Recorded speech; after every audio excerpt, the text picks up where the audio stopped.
Guys welcome back to another vlog guys. അപ്പോൾ ഞാൻ വീട്ടിൽ വന്നേക്കുവാണ്. അപ്പം രാവിലെ ഞാൻ കോട്ടയം റെയിൽവേ സ്റ്റേഷൻ വരെ പോകണം. എൻ്റെ സിസ്റ്റർ വരുന്നുണ്ട്, അവളെ പിക്ക് ചെയ്യാൻ പോകണം. അത് കഴിഞ്ഞിട്ടൊന്ന് മുടി വെട്ടണം. അങ്ങനെ കുറച്ച് പരിപാടികളുണ്ട്. അതെല്ലാം ഞാൻ കാണിക്കാം ഗൈസ്. എന്നിട്ടും റെയിൽവേ സ്റ്റേഷനിൽ പോയിട്ട് വന്നിട്ട് മുടി വെട്ടണം, നേരം കാണിക്കാം ഗൈസ്. ഇപ്പോൾ ഇങ്ങനെയാണ് എൻ്റെ ഒരു ലുക്ക്. അപ്പോൾ എല്ലാവർക്കും ഹാപ്പി റിപ്പബ്ലിക് ഡേ ഗൈസ്. ഇന്ന് റിപ്പബ്ലിക് ഡേ ആണ്. അപ്പോൾ എല്ലാവരും ഹാപ്പി ആയിട്ടിരിക്കുക ഗൈസ്. ഓക്കെ, ഞാൻ എന്തായാലും കാണിക്കാമല്ല. ബൈ. വണ്ടി എടുത്തുകൊണ്ട് കടുവക്കുളം വരെ വന്നത് നമ്മുടെ ഇവിടുത്തെ ജംഗ്ഷനാണ്. ഇവിടെ ഒരു ഷൂട്ടിങ് പിള്ളേരെയൊക്കെ ഒരുക്കി നിർത്തി വെക്കുന്നു. ഇവിടെ ക്യാമറ ഇരിപ്പുണ്ട്. പിന്നെ ഈ പള്ളി പെരുന്നാളുമാണ്. ഇത് സിനിമയുടെ ഷൂട്ടിങ്ങാണ്. ആരും കാണുന്നൊന്നുമില്ല, ഷൂട്ടിങ്. ഞാൻ എന്തായാലും അങ്ങോട്ട് പോട്ടെ കൈസ്, കാണിച്ച് ഇതുവഴി തന്നെ വരുന്നത്. സാമാൻ ബാർബർ ഷോപ്പ്, ഇതാണ് നമ്മുടെ ബാർബർ ഷോപ്പ്. ഭായിമാർ വെട്ടുന്നത്. തൊട്ടപ്പുറം ഷൂട്ടിങ്ങൊക്കെ നടപ്പുണ്ട്. ആരാന്നൊന്നും അറിയത്തില്ല. ഞാൻ എന്തായാലും അകത്തോട്ട് കയറട്ടെ ഗൈസ്. ഓക്കെ, മുടി വെട്ടട്ടെ. ഇതാണ് ഇപ്പോഴത്തെ ലുക്ക്. ഇനി മുടി വെട്ടിയിട്ടുള്ള ലുക്ക് ഞാൻ കാണിച്ചു തരാം. ഓക്കെ, മുടി വെട്ടിയിട്ടാണോ ഗൈസ്? മുടി വെട്ടി കഴിഞ്ഞ് മൊത്തം ക്ലീനാക്കി. ഓക്കെ, ഈ ബൈ വെട്ടി തന്നെ. Bye say hello. ഈ ബൈ മുടി വെട്ടി തന്നെ. ഓക്കെ ഗൈസ്, നമ്മുടെ കടുവക്കുളത്ത് ഷൂട്ടിങ്. പക്ഷെ നമുക്കറിയാവുന്ന ആർട്ടിസ്റ്റ് ഒന്നുമില്ല. ഇതെല്ലാം ന്യൂ ആർട്ടിസ്റ്റ്. കുറേ പിള്ളേരുണ്ട്, വേറെ ഒന്നും കാണുന്നില്ല. ക്യാമറ ഇരിപ്പുണ്ട്. ഇമാരിവിടെ മഴയൊക്കെ പെയ്പ്പിച്ചിരുന്നു. ഇത് ഏത് സിനിമയുടെ ആണോ, ഷോർട്ട് ഫിലിമാണോ ഒന്നും അറിയത്തില്ല. വേണ്ട വലിയ അറിയാവുന്ന ആർട്ടിസ്റ്റുകളൊന്നുമില്ല. ഓക്കെ കൈ, ഞാൻ എന്താ പോവാം. കുറേ ഒരു വണ്ടിയുടെ പരിപാടിയുണ്ട്. ഒരു വണ്ടി എനിക്ക് കാണാനുണ്ട്, ഇന്നോവ. അത് പോയി എടുക്കുന്ന കുറച്ച് പരിപാടിയുണ്ട്. നമ്മുടെ കൊറോളായിട്ട് എക്സ്ചേഞ്ച് ഉണ്ട്. അത് ഇന്നലെ ഒന്ന് കണ്ട, അവരായിട്ട് കുറച്ചും കൂടി ഡീലിംഗ് ഉണ്ട്. അങ്ങോട്ട് എല്ലാം പറഞ്ഞു അങ്കിൾ. ഞാനങ്ങോട്ട് പോയി കാറിൻ്റെ പരിപാടി എപ്പോഴും. അപ്പോൾ പിന്നെ അങ്ങോട്ട് പോയിട്ട് നേരെ വാങ്ങുന്നു. അതാണ് പ്ലാൻ. ഓക്കെ, എല്ലാം പക്കട കാണിക്കാം. വണ്ടി എടുത്ത് കേട്ടോ, ഡീസൽ അടിക്കാൻ വേണ്ടി കൊണ്ടുവന്ന വണ്ടി എടുത്ത്. ഓക്കെ ആയിരുന്നു. നമ്മുടെ കൊറോള അങ്ങനെയാണ് കാര്യങ്ങൾ. ഞാൻ വാഗോണിൽ പോയിട്ട് വന്നിട്ട് ഇതിൻ്റെ രണ്ടിൻ്റെ ഡീറ്റെയിൽ ആയിട്ടുള്ള കാര്യങ്ങളെല്ലാം പറയാം. അപ്പോൾ അങ്ങനെയാണ് ഗൈസ് കാര്യങ്ങൾ. ഞാൻ വാഗോണിലോട്ട് പോകണം. അതാണ് ഇന്നത്തെ പരിപാടി. എന്തിനാണ് പോകുന്നതെന്നൊക്കെ വഴി ഞാൻ പറയാം. എന്തായാലും ഈ ബൈക്ക് എടുത്തിട്ട് പെട്രോൾ അടിക്കുകയോ നേരെ പോകാം. ചാർജർ എടുക്കാൻ പറ്റും. വീട്ടിൽ കയറി ചാർജറും കൂടി എടുക്കണം, എന്നിട്ട് പോകാം. ഓക്കെ, ഞാനിപ്പം രാജ്യവേട്ട ആകാറായി. ഈയുടെ മുമ്പിൽ നിന്ന് പെട്രോൾ അടിക്കുന്നുണ്ട്. കൈ കണ്ടോ ഗൈസ്, ചുമന്ന്. V3 എഫക്റ്റാണ് guys. കൈ കൊടുത്ത് ഓടിച്ചു കഴിഞ്ഞാൽ കുറച്ച് മുമ്പ് ഇങ്ങനെ ചുമന്ന് വരും. ഇതൊക്കെ V3യുടെ എഫക്റ്റാണ്. അതൊക്കെ അത്രേ ഉള്ളൂ, വേറെ വിഷയമൊന്നുമില്ല. നമ്മൾക്ക് ശീലമായതുകൊണ്ട് കുഴപ്പമില്ല. പക്ഷെ കൈ ചുമന്ന്. ഞാനിപ്പോൾ കൂടുതലും ബുള്ളറ്റേലായതുകൊണ്ട് ഇത് അങ്ങനെ എടുക്കാറില്ലല്ലോ. കുറവായിരുന്നു, കുറേ കാലമായിട്ട് ഇത് എടുക്കത്തില്ല. അപ്പം അങ്ങനെ പെട്രോളൊക്കെ അടിച്ചിട്ട് ഇനി ഈരാറ്റുപേട്ട, വാഗമണ്, മുട്ടക്കുന്ന്, അങ്ങനെ. ബൈദപ്പായി ഞാൻ പോകുന്നത് എന്താണെന്ന് പറഞ്ഞില്ല. പോയപ്പോൾ ചേട്ടാ കഴിച്ച് ഞാൻ എന്നിട്ട് കഴിക്കട്ടെ. ഇവിടെ നിർത്തുന്നില്ല, ഇനി മലയൊക്കെ എത്തുമ്പോൾ നിർത്താം. ഭയങ്കര ചൂടാണ്. ഓക്കെ, നമ്മൾ ഈരാറ്റുപേട്ട കഴിഞ്ഞ് കയറിക്കൊണ്ടിരിക്കുകയാണ് മേളിലോട്ട്. ഈ സ്ഥലം ഓർമ്മയുണ്ടോ ഗൈസ്? നമ്മളന്ന് എല്ലാവരും കൂടെ വരാട്ടുമേട് പോകുന്നവരെ ഇവിടെ നിർത്തിയത് ഓർക്കുന്നുണ്ടോ? ഇന്നിവിടെ വെള്ളമായിരുന്നു. ഇപ്പം നമുക്ക് വേനൽ ടൈമല്ലേ, വെയിലല്ലേ, അതുകൊണ്ട് വെള്ളമൊന്നുമില്ല ഇവിടെ. വെള്ളം മഴക്കാലത്ത് വരുവാണ് നൈസാണ്. ഇതുവഴി മൊത്തം വെള്ളമാണ്. പൊന്നു, ഇത് നമ്മുടെ അടുത്ത ബസ്സല്ലേ? പൊന്നൂസ് ട്രാവൽസ് നമ്മുടെ അടുത്ത ബസ്സോ ഗൈസ്? ഇവിടെ എന്താണ് കേട്ടോ, ജെറിന് ഇവിടെ ഉണ്ടെന്ന് തോന്നുന്നത്. അവനിവിടെ എന്തോ എൻഗേജ്മെൻറ്റ് എന്തോ വാഗോണി ഉണ്ടെന്ന് തോന്നുന്നത്. അവനെ വിളിച്ചില്ല. അവനോട് ഇന്നലെ വൈകിട്ട് പറഞ്ഞു. ഞാൻ ആ കാര്യം വിട്ടു. ഇനി അവരുടെ ആണ് ഈ വണ്ടിയെല്ലാം പോകുന്നതെന്ന് അറിയത്തില്ല. ഈ ഒട്ടനായി റഷായിരുന്നു ഗൈസ്. 90-95 ഇപ്പോഴും മൈൻഡ് ഔട്ടായിരുന്നു. ഇത്ര നേരം മൈൻഡ് ഔട്ടായിരുന്നു. വണ്ടി പിടിക്കുക, പാട്ട് പോലും കേൾക്കുന്നില്ല, ഒച്ചലക്കുമായിരുന്നു ഗൈസ്. ഇങ്ങനെയൊക്കെയാണ് ജീവിതം. എന്താ എപ്പോഴാണ് എന്തൊക്കെയാണ് സംഭവിക്കുന്നതെന്നൊന്നും പറയാൻ പറ്റില്ല. അപ്പം പിന്നത്തേക്ക് വേണ്ടി നമ്മളൊന്നും മാറ്റി വെക്കില്ല. ഞാൻ ചുമ്മാ പറയുമല്ല, പിന്നത്തേക്ക് നമ്മളൊന്നും മാറ്റി വെക്കില്ല. ഇപ്പം തന്നെ ചെയ്യാൻ പറ്റുമെങ്കിൽ അതൊക്കെ ഇപ്പം തന്നെ ചെയ്ത് തീർക്കുക. പിന്നത്തേക്ക് വെച്ചിട്ട് അത് ചെയ്യാൻ പറ്റിയില്ലെങ്കിൽ അതങ്ങനെ അങ്ങ് കടക്കും. അതിനും ഭേദം നമ്മൾ എത്രയും വേഗം ചെയ്യേണ്ട കാര്യങ്ങളൊക്കെ ചെയ്ത് തീർക്കുക, പറയാനുള്ളതെല്ലാം പറഞ്ഞും തീർക്കുക. പിന്നത്തേക്കൊന്നും വെച്ചേക്കില്ല, അതൊന്നിനും നല്ലതല്ല. ഇതെന്താ ഇപ്പോൾ പറയാൻ തോന്നിയെന്ന് വെച്ചാൽ എനിക്കെന്തോ മനസ്സിൽ വന്നു, ഞാനങ്ങ് പറഞ്ഞു. വേറെ ഒന്നുമില്ല, അതിൽ കൂടുതൽ വേറെ കാര്യമൊന്നുമില്ല. എനിക്ക് പറയാൻ തോന്നിയ കാര്യം ഞാൻ പറഞ്ഞു, അത്രേ ഉള്ളൂ. വണ്ടി ഇവിടെ ഇരിപ്പുണ്ട്. പിന്നെ കോർണർ ചെയ്ത് നടുക്ക് മാത്രം പൊടിയുള്ളൂ. രണ്ട് സൈഡിൽ കണ്ടോ, ഒന്നുമില്ല. ആ രണ്ട് സൈഡ് ഉരച്ചോണ്ടാവും വരുന്നത്. നടുക്ക് പോകാൻ പറയുന്നില്ല. ഇനി ഞാൻ കുറച്ച് നേരം വേണം നിൽക്കട്ടെ ഗൈസ്. അതുകൊണ്ട് കൈയിരിക്കുന്നുണ്ട്, ഒരു രക്ഷയില്ല. നല്ല സുഖം. ഹാർഡായിട്ടിരിക്കുന്നു. ശകലം വെള്ളമാണ് ഇതിനകത്ത് കിടപ്പുണ്ട്.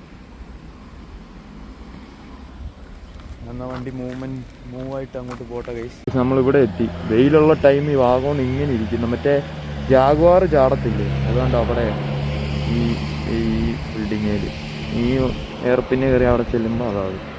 അങ്ങനെയാണ് കാര്യങ്ങളൊക്കെ. ഈ വെയിലുള്ള ടൈം ഈ വാഗോണ് വരാത്തതാണ് ഒരു കണക്കിന് നല്ലത്. ഇവിടെ ഭയങ്കര വരണ്ട് ഭയങ്കര ഡ്രൈ ആയിട്ട് ഇരിക്കുന്നത് കണ്ടോ.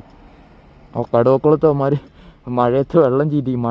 മഴയുടെ എന്തോ ഷൂട്ടാങ്ങാണ്ട ഇവിടെ വന്ന് വെള്ളം ചീറ്റിക്കുക. വരണ്ട് മഴക്കാലത്താണ് ഇവിടെ കാണാനുള്ളത്. ഇവിടെ ഒരു വ്യൂ പോയിന്റ് പോലെ ഒരു സെറ്റ് ചെയ്തിട്ടുണ്ട് ഇപ്പോൾ. അതുകൊണ്ടോ അവിടെ ആയിട്ട് അങ്ങോട്ട് ചെല്ലുമ്പോൾ ഞാൻ കാണിക്കാൻ കഴിച്ചു. ഉണ്ടോ ഭയങ്കര ഡ്രൈ ആയിട്ടിരിക്കുമോ. ഈ ഡ്രൈ ആയിട്ടിരിക്കുമ്പോൾ കാണാൻ ഒരു രസമാണെന്ന് വെച്ചാൽ ഇതും കാണണം.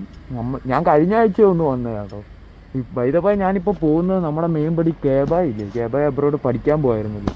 കേബായി തിരിച്ചു വരുന്നുണ്ട്, വെക്കേഷൻ ലീവ് ഉണ്ടോ. അപ്പം കേബായിനെ പിക്ക് ചെയ്യാനും കേബായി വരുമ്പോൾ ഇവിടെ വേണമല്ലോ. അപ്പം അതിന് വേണ്ടി പോവുകയാണ് കൈസ്. അതിന് അങ്ങോട്ട് കയറട്ടെ. അങ്ങോട്ട് കയറുമ്പോൾ പുലി കരിമ്പുലി. Look at the view. പക്ഷെ മഴയത്ത് വരുമ്പോഴാണ് ഒന്നും കൂടെ രസം. ഇതുകൊണ്ട് ഒരു വ്യൂ പോയിന്റ് വരെ പണിതിട്ടാണ്. എന്നിട്ട് നോ എൻട്രി എന്നാവോ പണിതിട്ടിട്ട് നോ എൻട്രി. ഇനി കൊണ്ടൊക്കെ കയറിയെന്ന് കാണാൻ നൈസായിരിക്കും. എന്തായാലും ഒരു കുലുക്കി വല്ലതും കുടിക്കട്ടെ ഗൈസ്. ലൈമ് വല്ലതും ഭയങ്കര ദാഹം. മോഡല് റേഞ്ച് റോവർ കുലുക്കി കിട്ടി ഗൈസ്. മുസംബി വണ്ടി ഇരിക്കുന്നുണ്ടോ? ഏതാ ലുക്ക് സെക്സി ഗൈസ്. മുസംബി കുടിക്കട്ടെ ഗൈസ്. കുടിക്കൊക്കെ കുടിച്ചു കഴിഞ്ഞ ഗൈസ്. മൊത്തം സൈക്കിളേഴ്സാണ്. ഒരു കുറേ പേരുണ്ടല്ലോ, ഒരു ഗ്യാങ് ആയിട്ടാണ്. അവരുടെ മൈൻഡേ ഒരു ഗ്യാങ് ആയിട്ട് ഫോറിനേഴ്സ് എല്ലാം ഉണ്ട് കേട്ടോ. ഈ വ്യൂ കണ്ടപ്പോൾ നിർത്തി വീഡിയോ ഫോട്ടോ ഒക്കെ എടുക്കുന്നു. ഇത്രയും പേരുണ്ട്, 5 പേരുണ്ട്. അത് കുറേ നന്നായി കൊണ്ട് ഫോണടിച്ച് അവളെ കൊണ്ട് വണ്ടി നിർത്തി. അന്ന് ഇവിടുന്ന് മാറട്ടെ കേസ്.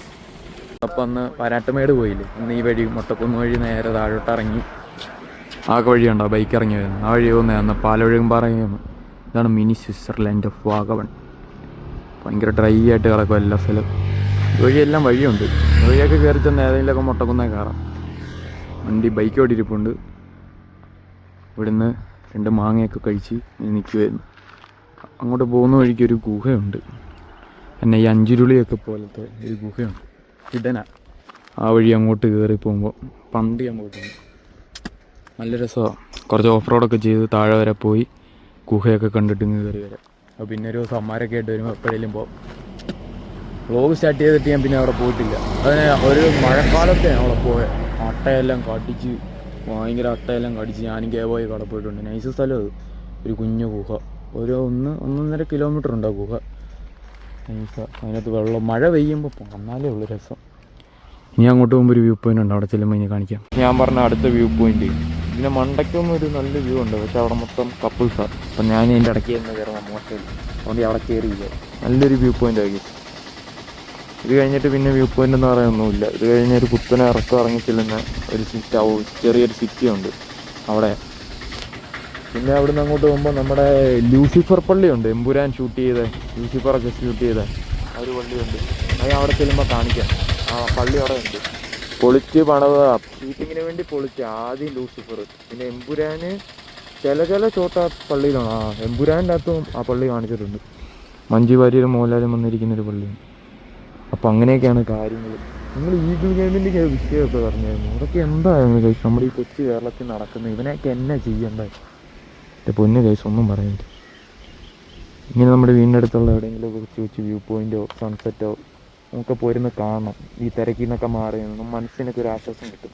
ഞാൻ അവിടെ നിന്ന് ആ കുലുക്കി പിടിച്ചപ്പോൾ തന്നെ എന്തൊരു റിഫ്രഷ്മെൻ്റ് ആയിരുന്നു. നല്ല സുഖം. ഈ തണുത്ത കാറ്റും നമ്മളെ കോട്ടയം ടൗണിൽ നിന്നൊക്കെ മാറി ഇടയ്ക്കൊക്കെ ഇങ്ങനെയൊക്കെ പോകണം. നല്ലൊരു റിഫ്രഷ്മെൻറ്റാണ്. നമുക്ക് നല്ല തോട്ട്, നല്ല മൈൻഡൊക്കെ പിന്നെ വരും, ഐഡിയാസ് വരും. അങ്ങനെയൊക്കെ ഓരോരോ കാര്യങ്ങൾ ഇങ്ങനെയൊക്കെയാണ് നമുക്ക് ഓരോരോ ഐഡിയ ഒക്കെ കിട്ടുന്നത്. എന്ന് പറഞ്ഞാൽ എനിക്ക് ഒരു ഐഡിയ കിട്ടുന്നില്ല, ഞാൻ പറയുമായിരുന്നു ഇങ്ങനെ ഓരോരോ കാര്യങ്ങൾ. കണ്ട വീടുണ്ട് എൻ്റെ ഇടയ്ക്കൊക്കെ ഓരോരോ വീടുണ്ട്. ഇതുണ്ടായി അവിടെ ഒരു വീടുണ്ട്, അവിടെ അത് റിസോർട്ടാണെന്ന് തോന്നുന്നു. ഞാൻ അങ്ങോട്ട് മാറട്ടെ. ബോട്ടിനെ ഓടിക്കുന്നു. ഇതാണ് ഞാൻ പറഞ്ഞ ലൂസിഫറിനകത്തെ ചർച്ച്. കാണാൻ മാത്രമൊന്നുമില്ല, പക്ഷെ ഇവിടെ കുറേ ആൾക്കാർ വരും കാണാൻ. അവിടെ എല്ലാം ആളാണ്. കാണാൻ മാത്രമൊന്നുമില്ല. ഇതാ ലൂസിഫർ ഫസ്റ്റിലാണ്. ലൂസിഫറിനാണല്ലോ ഫസ്റ്റിന് പറയുന്നത്. ലൂസിഫറിന് ഫസ്റ്റിനകത്ത് ഈ പള്ളി ഫുള്ള് പൊളിച്ചിട്ടുള്ള ഒരു ഇതായിരുന്നു. എന്നിട്ട് മഞ്ജു വാര്യറും മോഹൻലാലും വന്നിരുന്ന് സംസാരിക്കുന്ന ഒരു സ്ഥലമുണ്ട്. അതുകൊണ്ട് അവന്മാർ നിൽക്കുന്നത് കയറി കാണിക്കാൻ മാത്രമുള്ളതൊന്നുമില്ല. ഞാൻ ജസ്റ്റ് വഴി നിങ്ങളെ കാണിക്കാൻ നിർത്ത് കയറിയതാണ്. അതാണ് ഈ പള്ളി. എമ്പുരാൻ്റെ അകത്തും ഈ പള്ളി കാണിച്ചിട്ടുണ്ട്. ജസ്റ്റ് എവിടെയൊക്കെയോ കാണിച്ചിട്ടുണ്ട്. ഈ പള്ളി ഈ ഷേപ്പിലല്ല സിനിമയ്ക്കകത്ത് കാണിക്കുന്നത്. മൊത്തം പൊളിച്ചിട്ട് വേറെ സെറ്റ്, എന്നിട്ട് ഇവരിതിങ്ങനെ പണിത് പോലും. ഈ പള്ളി വർക്കിംഗ് ഒന്നുമില്ല, ഇവിടെ ആൾക്കാരൊന്നും ഇല്ലാത്ത. ഇങ്ങനെ ഇപ്പോൾ ഒരു ടൂറിസ്റ്റ് സ്പോട്ടായിട്ട് ഇങ്ങനെ നിൽക്കുമോ. ഈ മരമാണ് ഇവിടുത്തെ ഹൈലൈറ്റ്. നല്ല ആംബിയൻസുമാണ് കറക്റ്റ് സ്ഥലത്ത്. സ്കൈയൊക്കെ കൊണ്ടു. അപ്പോൾ ചർച്ച ഉണ്ടല്ലോ ഗൈസ്, ആ ചർച്ചിൻ്റെ പേര് സെൻറ്റ് ആൻഡ്രോസ് CSA ചർച്ച് എന്നാണ്. 2nd ഡിവിഷൻ എന്നാണ് സ്ഥലത്തിൻ്റെ പേര്, 2ാം ഡിവിഷൻ. അപ്പം മാപ്പിനകത്ത് നോക്കിക്കഴിഞ്ഞാൽ കാണാം സെൻറ്റ് ആൻഡ്രോസ് ചർച്ച്, ഉപ്പുതറയോ അങ്ങനെ വല്ല ലൂസിഫർ ചർച്ച് എന്നൊക്കെ കഴിച്ച് കഴിഞ്ഞാൽ ലൊക്കേഷൻ കിട്ടും. ഇപ്പോൾ നല്ലൊരു സ്ഥലം കിട്ടിയപ്പം കൂടെ വെച്ച് എൻജോയ് ചെയ്യാലോ എന്ന് ഓർത്ത്. ഒത്തിരി വലിച്ചു നീട്ടുന്നില്ല. എനിക്കിനി എത്താൻ കുറച്ചൊരു 5-6 കിലോമീറ്ററും കൂടെ ഉള്ളൂ ഗൈസ്. ഇവിടെ ഒരു അമ്പലമൊക്കെ ഉണ്ട്, വൈക്കിരിപ്പുണ്ട്. അതെല്ലാം തേയില കാറ്റടിക്കുന്നു, തോരണത്തിൻ്റെ സൗണ്ട്, നേച്ചറിൻ്റെ സൗണ്ട് കേൾപ്പിക്കുക, മിണ്ടായിരിക്കാം.